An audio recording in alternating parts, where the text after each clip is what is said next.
remember I had mentioned it last Friday, that I put it like behind my neck. Mhm. And I felt a big difference because I didn't even have to put too much like on my knees or anything like that. And I just put a little bit back here. Mhm. And I felt like the actual, it helped me out completely in my full body, Dr. Phillip. So it was, for me, it was like mind blowing. It was just like, oh wow. I was like, how can that, be released? I'm like, it has to have either the nerve endings or something in your body, which I did like, I was trying to comprehend it, in other words. So for you specifically, again, that big muscle in the back of your neck, it's called the trapezius, and trapezius just means kind of like kite shaped. Mhm. That's my kind of like a kite. So it goes from the base of your skull out to the scapula, which are your shoulder blades. So that's the part going out, and then it comes down to about the mid thoracic area. So that means um, towards the high end of your lumbar spine. So Mhm. that's the lower part of the kite. So it's just this big triangle, and that muscle is responsible for helping to stabilize the cervical spine, the thoracic spine. So if that muscle gets relaxed, if that muscle is less inflamed or less irritated, then all the underlying structures underneath it are not going to get that feedback.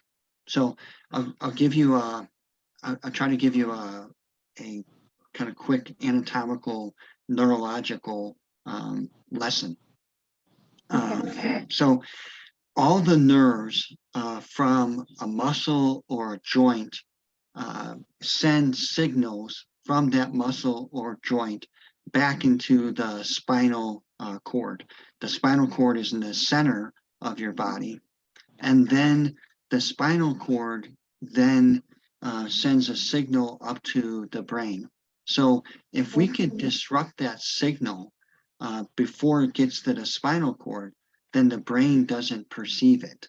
So at the spinal cord level, it can do two things with that signal.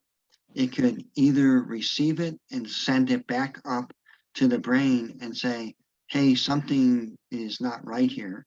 Or at the same level in the spinal cord, it can send a kind of feedback signal to that same muscle, to that same joint, because it's a loop, it's a feedback loop. It can send a signal back to that muscle and say, hey, everything is okay here, kind of relax. And then by sending that feedback response to the muscle to relax, then there's something that is called spill. So imagine a dam that when it gets too full of water, it spills over into the spillway, and the spillway relieves the pressure off the main dam wall, and then it kind of relaxes everything. The same thing as a signal goes into the spinal cord. If there's too much of a signal coming in, it's going to spill over to the adjacent areas. And that spillway helps to kind of diffuse it. So this way you're not feeling everything in one area. So now if you send a positive feedback to that same area and it reduces that spillway, now you're reducing that cyclical process of pain upon more pain in different areas.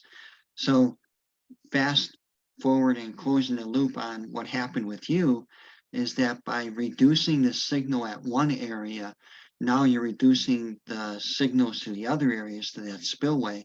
So now you're not feeling that same type of discomfort throughout your whole back because the area has been reduced at one level, if that kind of makes sense.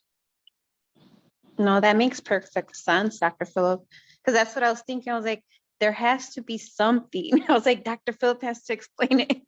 Yeah. So it does make sense. Like it does make sense where it's like, okay, well, it's taking all the pressure out of your whole actual skeletal system Yeah. and muscle system too. So That makes perfect sense. Yeah. Thank you for the explanation. Sure, sure.